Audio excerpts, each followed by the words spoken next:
Welcome back to my YouTube channel. இது வரைக்கும் subscribe பண்ணவங்க எல்லாருக்கும் ரொம்ப ரொம்ப நன்றி. இந்த ரெசிபி வீடியோ உங்களுக்கு பிடிச்சிருந்ததுன்னா நீங்க என்னோட சேனல்ல இந்த வீடியோவை பார்த்து சப்ஸ்கிரைப் பண்ணுங்க. இந்த வீடியோக்கு ஒரு தம்ஸ் அப் கொடுங்க. இதை உங்க ஃப்ரெண்ட்ஸோட ஷேர் பண்ணிக்கோங்க. சம்மர் ரெசிபி சீரீஸ்ல இன்னைக்கு நம்ம என்ன பார்க்க போறோம்னா ஒரு சிம்பிளான ஹோம் மேட் ஸ்ட்ராபெரி ஐஸ்கிரீம். இது நான் ஐஸ்கிரீம் மேக்கர் வச்சுதான் பண்ண போறேன். நீங்க பிளண்டர் வச்சும் பண்ணலாம். இதுக்கு என்னெல்லாம் தேவைன்னா ஹோம்மேட் பவுண்டட் ஸ்ட்ராபெரிஸ், அதாவது நான் வீட்டில் எனக்கு விளைஞ்ச ஸ்ட்ராபெரிஸ் ஒரு 6 ஸ்ட்ராபெரி எடுத்து சும்மா அப்படியே கையால மசிச்சிருக்கேன். 1 cup of heavy whipping cream, 4 tablespoon of white sugar, 1 teaspoon of vanilla extract and 1/2 cup of milk. இவ்வளவுதான் இதுக்கு தேவையான இன்கிரீடியன்ஸ். இப்போ இது எல்லாத்தையும் சேர்த்து நம்ம ஒரு பவுல்ல மிக்ஸ் பண்ணுவோம். நான் இதை இதுல ரெஃப்ரிஜரேட்டர்ல இருந்து எடுத்துட்டேன். இப்போ இதை ஐஸ்கிரீம் மிக்சர்ல இந்த மிக்சரை போட்டுருவோம்.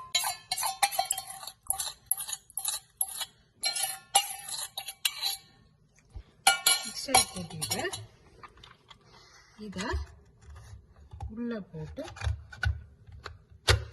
லாக் பண்ணிட்டு இதை நம்ம ஆன் பண்ணலாம்.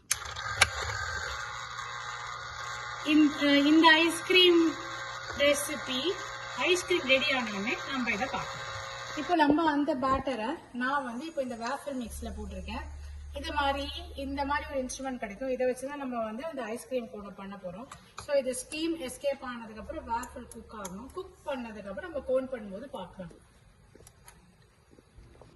இப்போ நம்ம இதை சூடா வேஃபிள் மேக்கர்ல இருந்து எடுத்துட்டு சூடோடையே நம்ம அந்த கோனை பண்ணிடணும். இல்லைன்னா நமக்கு அந்த வேஃபிள் கோன்ஸ் வராது. ஸோ இப்படிதான் இருக்கும். இது நான் ரொம்ப சூடா இருக்கு நான் பிடிச்சிட்டு இருக்கேன். ஆறினா ஸ்டிஃப் ஆயிடும். ஸோ இது ஆறின உடனே நம்ம இந்த ஐஸ்கிரீம் சர்வ் பண்ணதுக்கு அப்புறம் பார்க்கலாம். நம்ம இந்த ஹோம்மேட் வேவ் கோன்ஸ்ல நம்ம இந்த ஐஸ்கிரீமை சர்வ் பண்ணலாம்.